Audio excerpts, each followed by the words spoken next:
Good afternoon, everyone.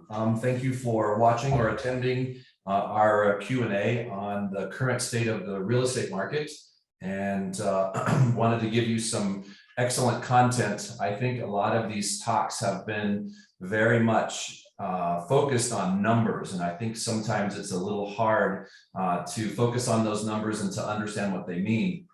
And so today I'm going to share my screen a couple of times and put the numbers up for you so that hopefully it'll be a little bit easier for you to follow what these numbers are. Because truly, right now, what we're seeing in the market and what you're going to hear as a theme for this particular talk and then the question and answer session is what's happening in the real estate market, which is an extreme slowdown. I mean, it happened quickly. And it's been very, very interesting to watch. It definitely comes down to a supply and demand problem. And what we've had historically here since about 2008 is a lack of inventory, where inventory began to slow down in 2008 and all the way up until COVID. And then in the post-COVID world, if we can call it that, even though COVID isn't gone, they still refer to it as post-COVID now. We had an absolute dearth of inventory. And I mean, nobody had ever seen such a lack of inventory. And at the same time, we had an increasing demand of people wanting to buy homes, which really drove the price of homes up in ways that we've never seen. And especially that's true here in Denver. So as we saw that happen, we saw a severe lack of listings, right? I mean, in fact, there was a joke among realtors that we were going to start going door to door and knocking on people's door and begging them to put their house on the market. And in fact, I think a lot of people did that, which also led to in 2021, in the five county metro area, we had 684 properties to sell in 2021. We expect for that to go down in 2022, and the predictions are anywhere from 6 to 10% below what that number was. So, you know, instead of having 63,000, we're going to have it somewhere in the 50,000s for that five county metro area. We also expect interest rates are going to go up. The consensus that I'm hearing across the board for real estate is that we expect interest rates by the end of this year to be between 6 and 7%. Somewhere in that range is what I think is what that's going to end up being by the end of the year. I think also we're going to have a story in 2022 of the year of two halves. What I mean by that is the first half of 2022 is scorching. We had unbelievable price increases, as much as 20 to 23% month over month. And you can really expect that to continue. I think we're going to see some appreciation, but more in the 7 to 10% range, as opposed to that 20% range. It's not going to dry up. It's just going to dramatically slow down. I'm going to go over 5 things to know, but before I do that, I'm going to share my screen. And we're going to look at this statistics. Again, just because I do think that we tend to really focus on numbers here, this will really help you to track what's happening. So when we see active inventory, notice that this is the report that came out in July that was for June. We had an increase of 65%. Notice that. That is unbelievable to see inventory go up 65.85% from the month of June into July. Closed homes was down 12% to 5,000. However, notice the average closed price, right? We're at $719,000, which for the Denver metro area is really an unbelievable number. The median closed price was at $615,000. That's down here. And then also really pay attention to the average days in the MLS. I will tell you that in January, February, March, April, the average days on the market was 2, sometimes even 1. Now, with the increase in inventory and the the demand going down, average days are going up, and you can anticipate that the average days in the MLS will continue to go up. And you should also expect that inventory will continue to go up. I would say 5 things to know to really focus on. Expect mortgage rates to rise even further. Understand that right now we have that interest rates are affecting people's ability to buy from the beginning of the year to now. You can afford a 25% less expensive home. That's the impact of what these numbers are doing as we see the interest rates go up. Right now, interest rates are on average about 5.7%. And so if in fact it goes up to 7%, that will cut into people's ability to afford to buy a home by even greater numbers. I do expect home prices, as I had said, will continue to rise, but at a much slower pace than they had been. Third thing to pay attention to is that there are signs that the market is cooling off. I'm going to show you an article that I wrote for our blog. You can see that on our website under recession worries. We really talk a lot about in this article how that the market was changing and what these actual numbers are that show us what's going on. But I want to bring your attention to one factor that has a huge impact on people's desire to buy a home, and that's consumer confidence. And we are watching now consumer confidence go down.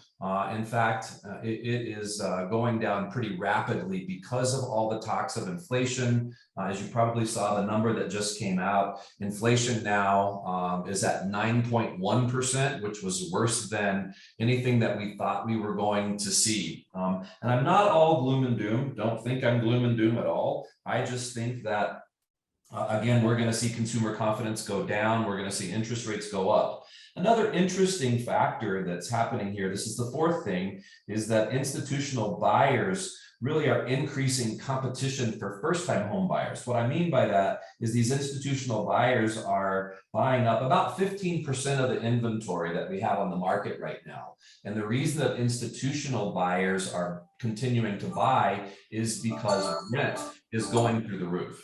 And I think we're going to continue to see rents rise, and therefore institutional buyers are going to continue to compete for that lower level inventory, which means first-time home buyers will continue to have that competition out there in the marketplace. As I had mentioned, inventory is rising. Go back to that 65% that it rose in June. I think July is going to see a continuing rise in that. I want to remind you of something that we talked about and that I've said many times, and that is consumer confidence will really drive this. And as inventory goes up, that also affects the months of inventory that we have.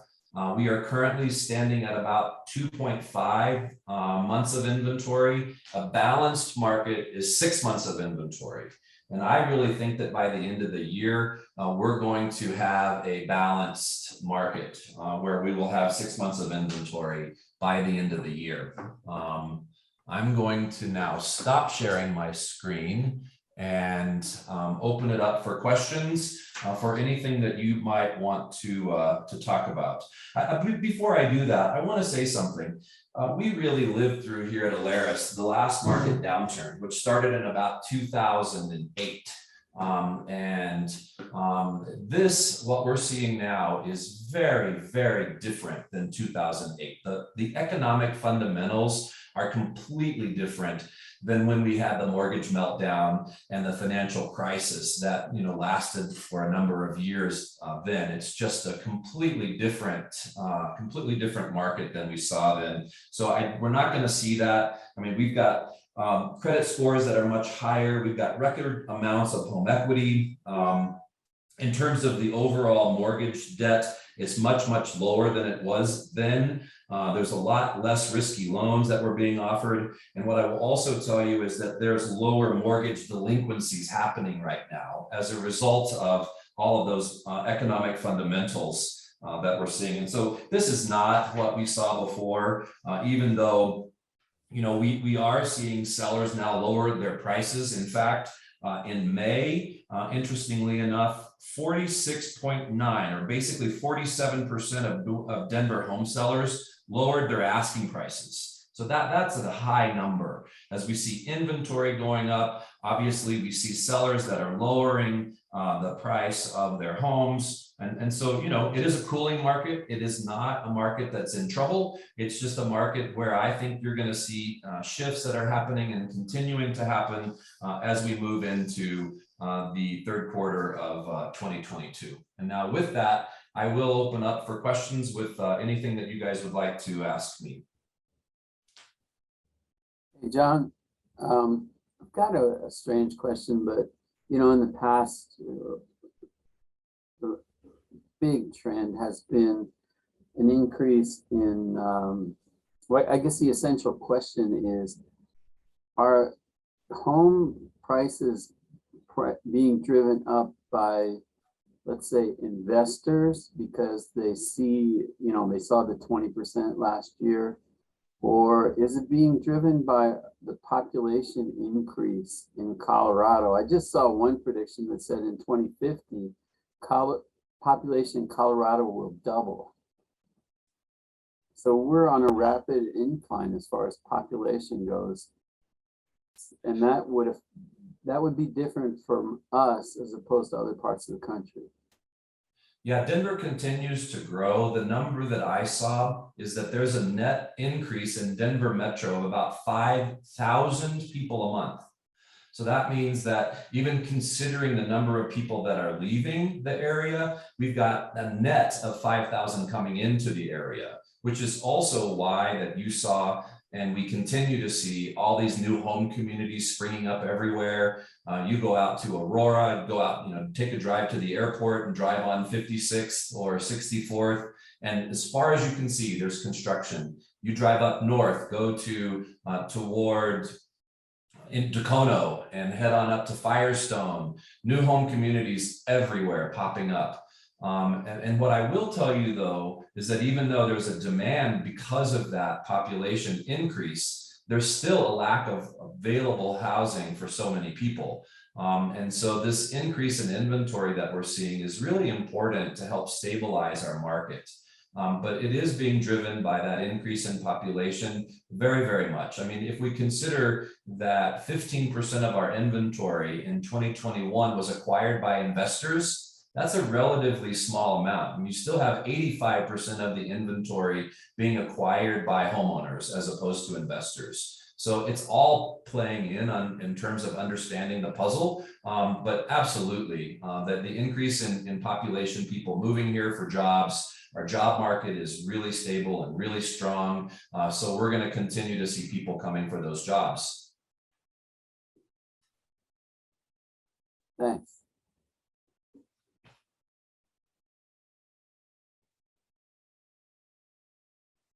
Any other questions? Any other questions?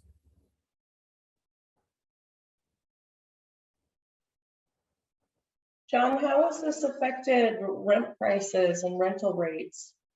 Yeah, again, in terms of a percentage, we've seen rent increase already from the beginning of the year to now at about 20%. And I don't see that slowing down. There are a number of bills afoot. I don't know if you guys have been approached. You can't really go anywhere. Even at the 4th of July, I saw a bunch of people out at the park where we were watching the fireworks collecting signatures. And one of the popular bills that's out there is to pass some laws in Colorado to limit how much landlords can increase their rent instead of allowing market forces to drive it up. And that is because of course, a lack of rental properties, a lack of affordable housing. And so now that is directly impacting the investors' desire, especially institutional investors, to go buy property. Kendall, as you're well aware, BlackRock has a huge fund where they're buying up properties all over the United States. and turning them into rental properties. So that will continue to influence the market, but who knows where rent's going. It's already, on an affordability standpoint, placing Denver in one of the top 5 most expensive cities to rent. So, I don't see that slowing down. I think people who are in that business, certainly I own a number of rental properties, and we've seen rent increases across the board. Thank you.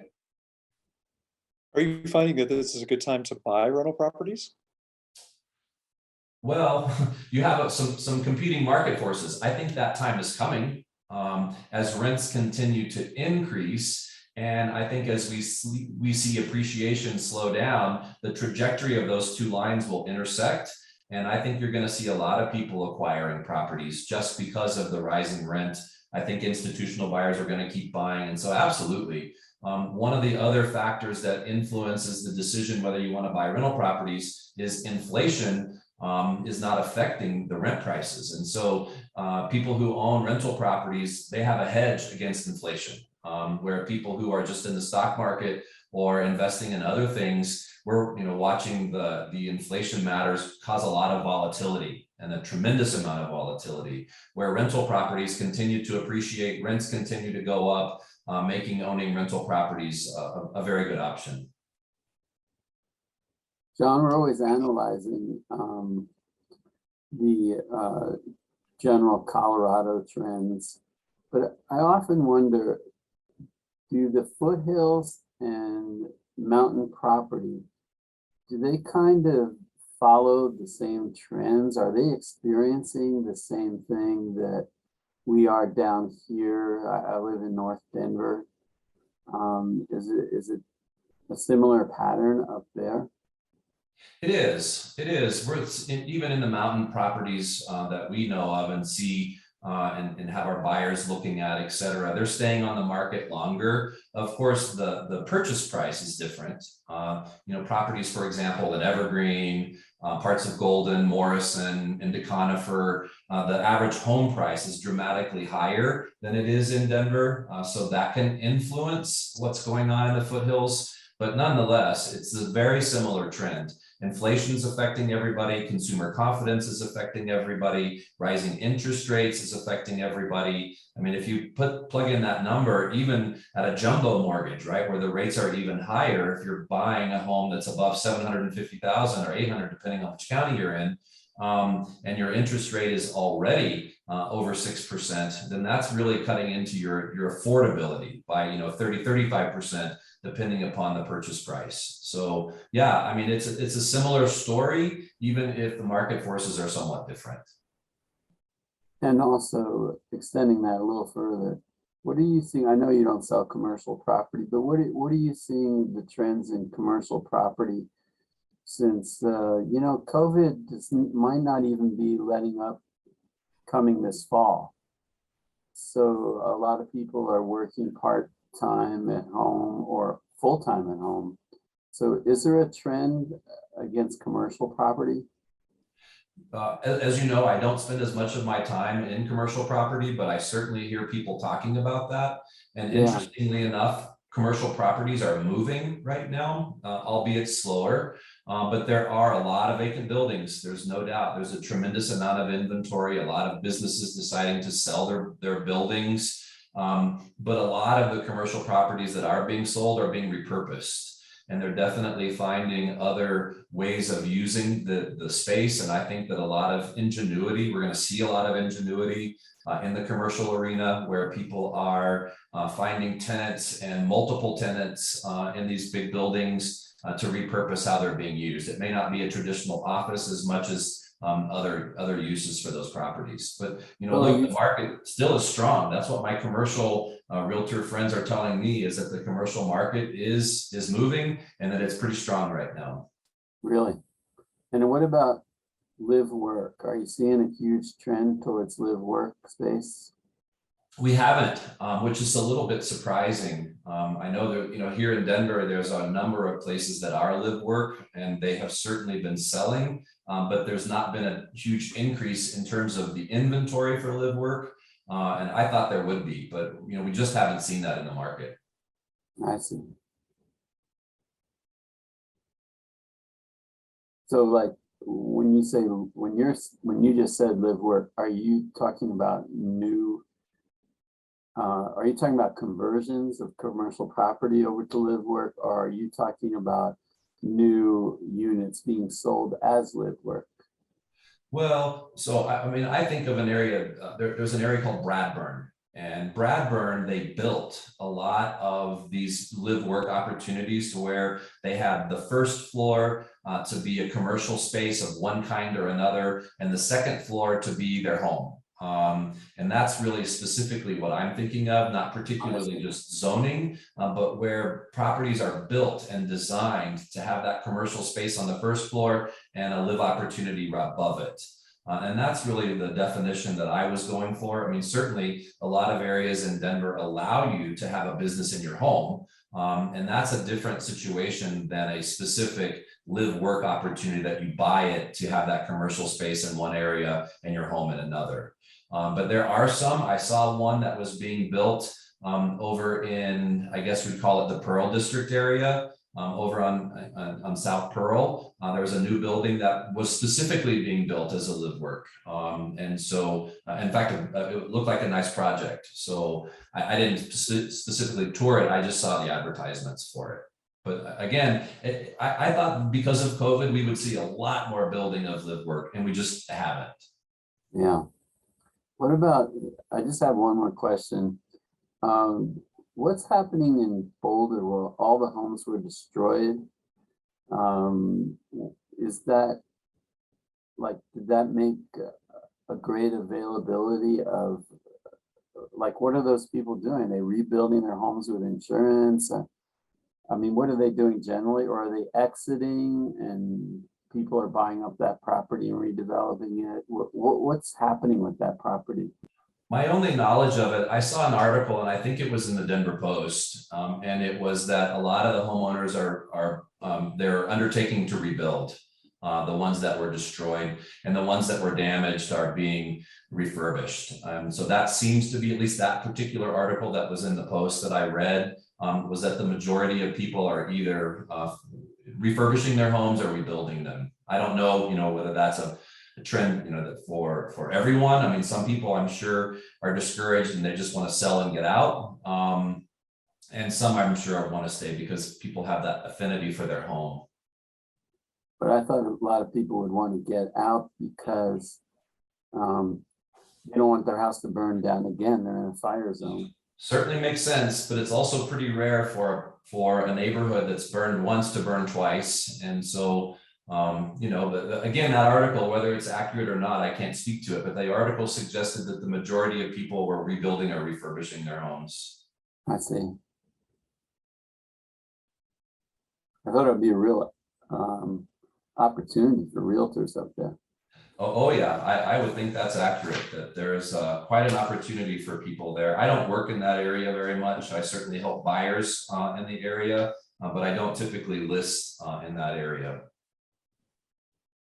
Okay. Are you seeing some up and coming neighborhoods, parts of Denver as we continue to grow that are exciting and fun?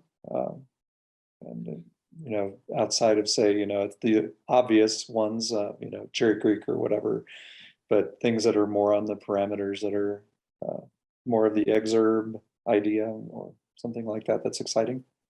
Yeah, well, I mean, look, because inventory's been so low, it's a little hard to judge that in terms of what's the hot area, because every area has been hot.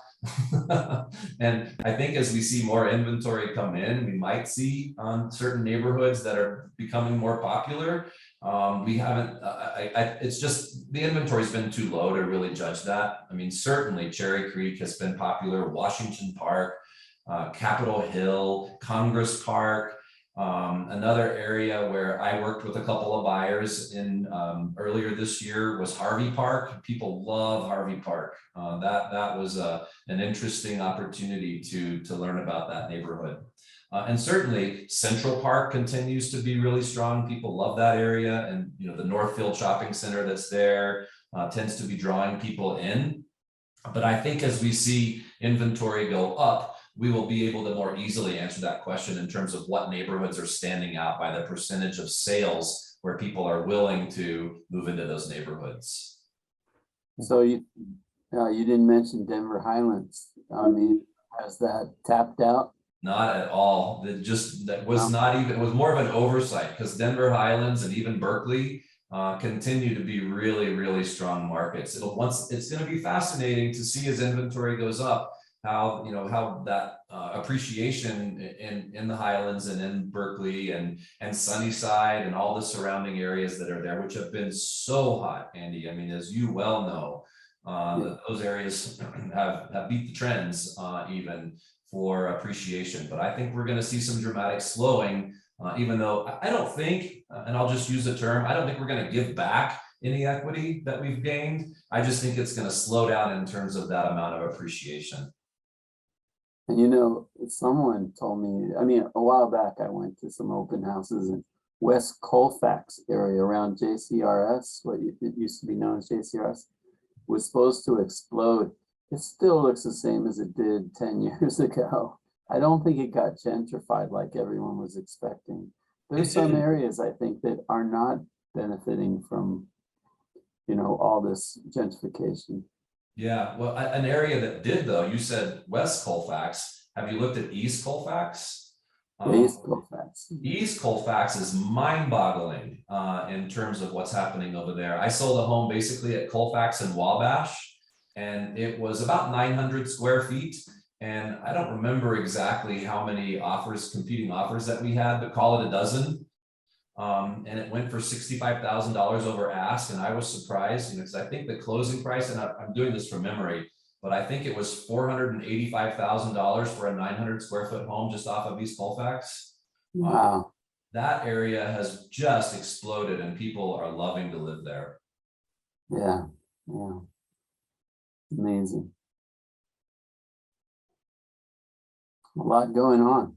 A lot going on. It's an exciting and bizarre real estate market. Sometimes we scratch our heads as we watch it turn, but this one, it turned fast. I mean, as in the spigot turned off for some properties that are now, sitting on the market. You're seeing all these price decreases. If I didn't say it, it was about 46.9% of all the sellers in the Denver metro region lowered their price in June.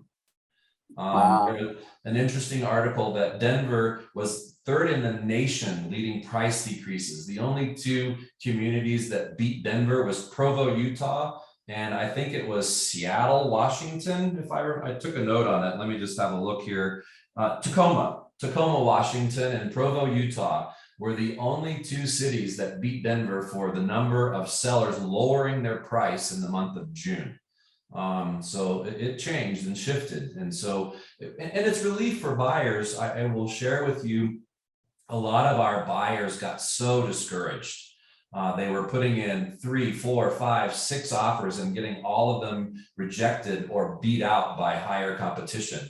I think our record for any buyer that we submitted during, let's call it the first quarter into the second quarter of 2022, I believe was about $125,000 over ask. So it was just mind-boggling, and we're not seeing that anymore. We're not seeing offers that much over ask. We're still seeing some, but certainly not like we did.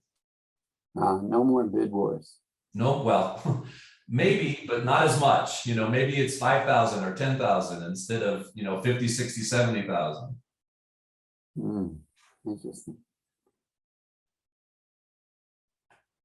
Well, if there's no more questions, certainly feel free to email me. I know a lot of people watch this as a podcast once it goes up.